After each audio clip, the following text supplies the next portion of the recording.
What's up guys, Chris here with another Eden Zero manga chapter review, and not only was this a really good chapter, but it had a really amazing reveal at the very end, and it's making me question what the heck Ziggy has planned and what is going to happen in the future of this arc, and we're only one chapter away from chapter 200, which unfortunately I will not be able to cover the series from 200 onwards for the next month or so, as stated in the previous Eden Zero review. I'm going to be on vacation for the rest of July and at least half of August, so I will not be able to continue my Eden Zero content for that time. I do have some videos planned, but primarily they're going to be for Knights of the Apocalypse themed, though I might have one or two Eden Zero videos planned out for maybe before I come back or right after I come back. I'm still figuring things out on what those videos are going to end up being. But for now, don't forget to like and subscribe and hit the notification bell if you want to see more Eden Zero on the channel. It really does help. The reviews for Eden Zero have been getting more and more views as I've been going on, and I really want to keep this going as much as I possibly can, as I really do love Eden Zero, and the story just keeps getting better and better, and I just can't express how much fun I have interacting with you guys in the comments section, as this series has just been very fun to read, and I love getting to talk to all of you guys with each and every video. Also, don't forget to check me out on Instagram and Twitter at the Greek Weeb if you want to see what else I'm doing when I'm interacting, or what else I'm planning on reading and stuff like that in between chapter reviews, as well as being notified if notifications don't work for you when I upload next, as I do post my new videos up on there. But with that out of the way, let's hit that intro and start the review.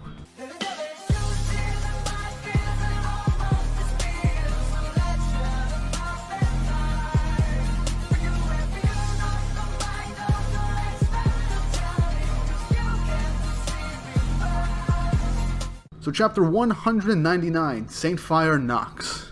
First off, once again, I have to commend Mashima for having another really cute image of Rebecca.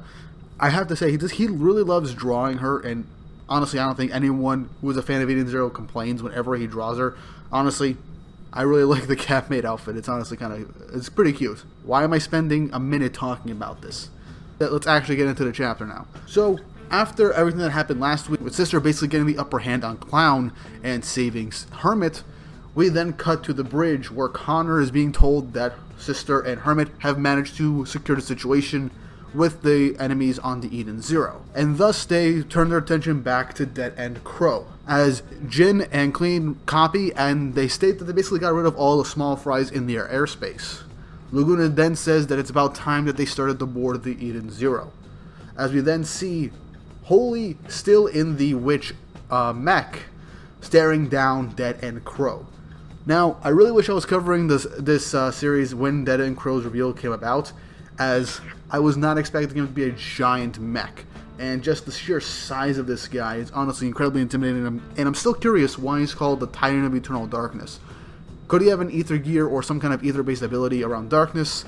I'm not sure. Hell, I did make a video talking about Dead End Crow, Aknoella, and Saintfire Nox before the reveals, so if you want to see my initial thoughts on what their abilities could be, go check that out up above.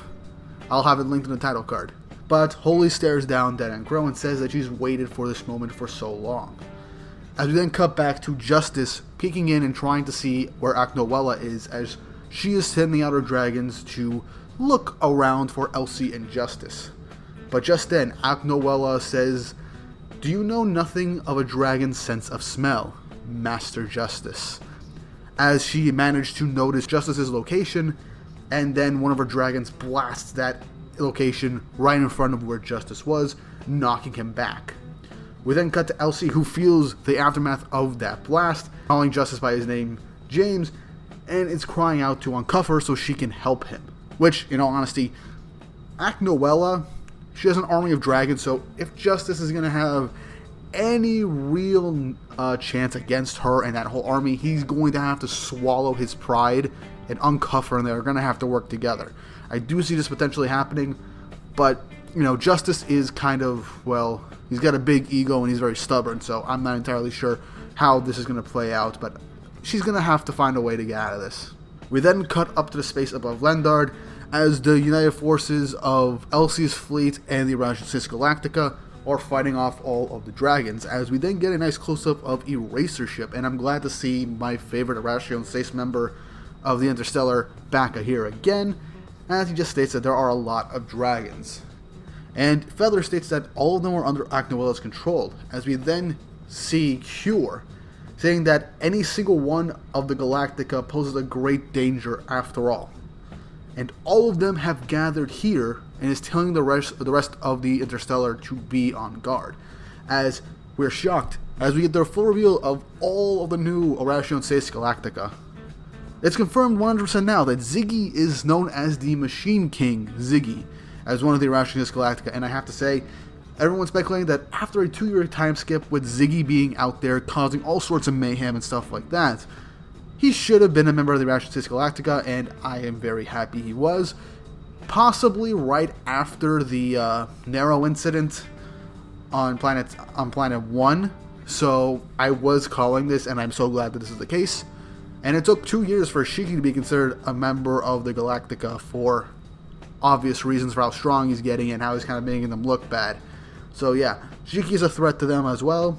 And we get the rest. Elsie Crimson, the Pirate Princess, Titan of Eternal Darkness, Dead End Crow, Mother of the Dragons, God Aknoella, and finally, Archbishop Saintfire Nox. All of the Galactica are in this one spot. Which, at the end of the last chapter, I was curious on how this arc was going to play out. I mean, basically all of the major players of this series right now are on this one singular planet duking it out. And basically, 4 of the Galactica, Ziggy, Crow, Aknoella, and now Nox, are on this planet. 3 of them we know are fighting Elsie, Shiki, and the rest of the Oracieon Seies Interstellar. And we have all the designs. But Nox is still in silhouette. We will, since this title is named after them, we will get the reveal of their identity later on. But this shocks everybody. All of the Oracieon Seies Interstellar and their crews. Victory is shocked like, this has gotta be some kind of sick joke. Hell, even Feather, with her Eye of Venus, couldn't even see all of them on this one singular planet. And Eraser seems especially shocked. Maybe he has some kind of connection to Nox since she was the last one mentioned. I'm curious to see, because it'd be pretty cool to have another Interstellar member kind of like confronting a Galactica, because apparently almost all of the Interstellar have some sort of connection or grudge against a member of the Galactica. So that'd be a nice little thing to expand upon. It also shows that this arc ain't ending anytime soon. So this is probably going to be the longest arc in the series at this point, and I am all for it. Anyway, we then cut back to Shiki's group, as they just got word from Sister that the Dark Stars seem to have been eliminated. Which, by the end of 198, Clown did not seem completely defeated, it was just his illusion. But for all we know, without his illusions, Clown may not be much of a fighter, and Sister just completely dominated him. We might see the rest of it later down the road, but for now, the Dark Stars have all essentially been defeated and dealt with. So now, they're heading to the center to commence their plan. Wise is concerned for Homura, but she states that she might be injured, she's still fine. So, they're about to commence their plan for Rebecca to release her ether in the middle of the planet to summon the chronophage, thus returning the planet back to an unknown number of years later, and basically erasing Ziggy and his forces all in one go. Rebecca confirms with Pino that there aren't any citizens, as on the Eon Zero there was an area scan when they didn't detect any humans. But then Pino then uses her detection once more, and she detects faint life signals, likely human, but they're still quite weak. And Rebecca is wondering if it's someone that Ziggy caught, as Homura remembers that Connor did state there were humans gathered on Lendard as he escaped, which means there are survivors on this planet, and they're wondering where it is. Pino says that it's down this specific path. We then see some scenery of this particular building. It looks like an old factory, and I have to say, Mashima does not miss on the artwork here, and this just looks so detailed and honestly very foreboding, as Pino points to a specific location where the signal is coming from, as we see a shadow of the wall, as everyone is just shocked and wondering what it is they're seeing. As we see a whole spread of people in seemingly like cryo tubes or something like that, in suspended animation in these tubes, and there seems to be hundreds if not thousands of them. And by Pino confirming this, they all seem to be women. And Wise is shaking, says, "It can't be, you gotta be kidding me." As we realize that one of the women in these tubes is Wise's mom, as he is also shocked from this, especially due to what Killer did to him back in their fight. Homura looks over and she then sees Madame Kurenai, her biological mother, in the exact same cryopod. Wise is calling out to them to not be fooled, it's just an illusion and not to fall for it. But then, someone off screen walking towards them says, "You were told before, these are neither illusions nor holograms." That leaves no other meaning, they are all real, as Shiki looks over, concerned and angry, as we get the reveal that Ziggy has met them in this location.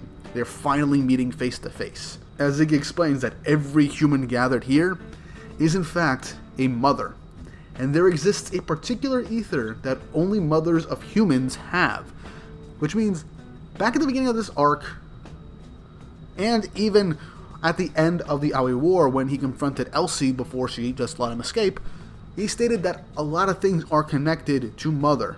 So perhaps what he's doing now, he's been collecting mothers seemingly from throughout the entire universe, and mainly for this particular ether that only mothers have.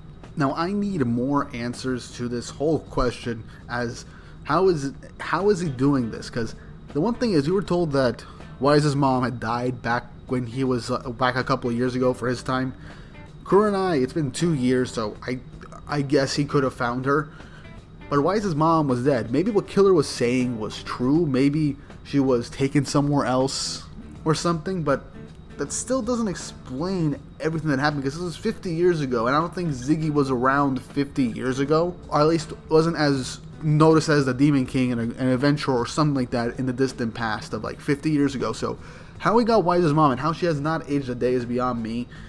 But maybe it might have to do with another chronophage attack. Maybe Norma got hit with another chronophage, and Ziggy went there to grab Wise's mother as she was dying. Or perhaps, like I just said, maybe Killer was right and something happened where Wise's mom was taken somewhere before she actually died from this unknown disease, or it was actually Draken Joe's life force sucking ability, and Ziggy went to Norma before heading out to Kaede and doing all his stuff, took Wise's mom, as Norma was aged back 50 years, so she would still be alive if she was taken away from him and was presumed dead. All for this kind of plan, and I just need more answers, because I want to know what is this particular ether and how does this connect to Mother, because this all comes back to Ziggy trying to find Mother, using the Eden's One's processing power to find Mother's location, and perhaps this ether of just actual human mothers might actually be a piece of Mother herself or something like that. It's very confusing, and I've been talking about this for like 2-3 minutes right now, but still, I did not expect this. And the next thing that's coming up is even more unexpected. Now, obviously everyone's shocked that Ziggy has basically been collecting the ether of mothers from across the galaxy. But then, Ziggy uses gravity to pull out one of the mothers from the wall, stating this one is a mother as well. As we get the reveal of Saintfire Nox. And she is actually Rebecca's mother. Rebecca herself is shocked by this, as well as Shiki, ending the chapter. So, that whole theory in the previous video that something was going on with Sister potentially being Saintfire Nox, accidentally creating Saintfire Nox, completely out the window at this point, but it could still be possible. But, yeah, oh my god, that is a big reveal. I mean, Rebecca's mother is one of the Oracieon Seies Galactica, the final member, and Ziggy had captured her. For one, what is her abilities? 2, how did Ziggy catch her? 3, how does Rebecca not know who her mother looks like? I mean, for all we know, she does recognize her, but it has been a long time, because Rebecca only thinks that she was abandoned by her mother as she met Happy, and honestly, this makes the whole Rebecca backstory in Chapter 2 way more depressing and sad. But yeah, the chapter ends. Upside, we're getting a color page next week to commemorate 200 chapters, and the opening page is going to be in color too, so I'm just very, very happy. Unfortunately, I won't be able to cover it for you guys, but it is what it is. I'll try and get an Eden Zero video out for you guys next time, but for now, let's do a quick speculation on what is going on right now. So, Ziggy's collecting mothers. Big reveal. They all have some type of ether, and we know that this is all going to connect back to Mother, as Ziggy has been using the Eden's One for processing power and now he needs a Therion. So, right now we know that the Dark Stars are more or less defeated at this point. So Therion is safe for the time being unless Ziggy does something to manage to activate a Therion remotely or just pull it away from the Eden Zero or something like that, whatever a Therion is. And now we have to reveal that the final member of the Oracieon Seies Galactica that we have not seen is Rebecca's mother. But why did Ziggy have to pull her out the way he did? Does he not need her anymore, or is Nox just doing this willingly? Because she does seem to be the only one of the remaining Galactica members that is human. Meaning that half of the current Galactica members are androids, and the other half are human. Though if we go back to before Shiki and Ziggy, there were I don't know. It's a whole big confusing thing. I want to make a video on the Galactica at some point, but only once we get the reveal of what Nox's abilities are, because I want to do a whole video on just the basics of everyone's abilities and who they are. But I'm curious to see what's going to happen next, because next week is chapter 200, so it's bound to be something big. Ziggy's probably going to do the whole villain monologue where he explains at least a good bit of his plan, but not everything. But we are going to deal with Ziggy, for the most part, this arc. Whether he's defeated and is going to be killed or some other big reveal is going to happen, or maybe he's going to get away, rebuild the Dark Stars even stronger, and come back for Shiki in the final battle for Mother or something like that. Who knows? But we're not at the end point just yet. We have not been stated that we are heading towards the final arc, but this does give off endgame vibes with all the major players. But something big is going to happen. Whether it be Rebecca doing a cat leap, or the chronophage devouring Lendard. Who knows? But I think we're probably going to get some type of reveal for not just Nox's abilities, but Ziggy's plans. Another thing that I've seen maybe on both Twitter and on the Reddit about this chapter is perhaps Valkyrie and Witch are there too. Not the Valkyrie and Witch that we know, or maybe even sister, but perhaps the human versions of them. Because as we've seen from these memories, the Dark Stars and the Shining Stars might have been modeled after humans with copies of their memories, like hidden deep within. Or perhaps they were modeled after particular humans that Ziggy knew in the past. And the female members of the Shining Stars are perhaps there, like Witch, Valkyrie, and maybe Sister. Hermit definitely not, because she's too young. But definitely those three could potentially be there, because this whole thing is basically confirmed that the Shining Stars and Dark Stars were once human. How everything is playing out, I have no idea, but this is still incredibly big news, and I just can't wait to see what happens next. But yeah, another successful yet long chapter review and discussion for Eden Zero. Chapter 199 was honestly really good. It had two really big reveals. Well, technically three, with all the Oracieon Seies Galactica being there, and Ziggy showing up, getting ready to explain his plan, and Rebecca's mother reveal. That's a lot, and we're heading into chapter 200, which we're bound to get something big, because it's chapter 200, so I just can't wait to see this. But what did you guys think of this chapter and the reveals? What do you guys think is going to happen in chapter 200? What do you think is going to happen for the rest of this arc? What's Ziggy truly got up his sleeve? What's Nox's abilities? Why did she abandon Rebecca, and what's her backstory? Leave your thoughts, opinions, and theories in the comments down below. I do try my best to read all the comments and interact with you guys, as those are the best parts of making these videos, that you guys always have some really nice things to say, and some really interesting ideas that don't come to my mind initially, even when I record these videos, and it's just really nice to interact with you guys. Also, any and all interaction with this video will help with the YouTube algorithm, and recommend these videos to more people, and the Eden Zero fan base will continue to grow and grow. And it'll encourage me to make more Eden Zero content for you guys. With all that said and done, don't forget to like and subscribe and hit the notification bell once more to help the channel grow. And if you want to support the channel more directly, don't forget to check out my Patreon and my Ko-Fi accounts. If you want to support the channel more directly and help make bigger videos, and also maybe help me do more chapter reviews for different series throughout the week, besides Four Nights and Eden Zero, with the occasional fairy tale review every 2 to 3 weeks. But with all that said and done, I hope you guys enjoyed. I hope you all have an awesome day.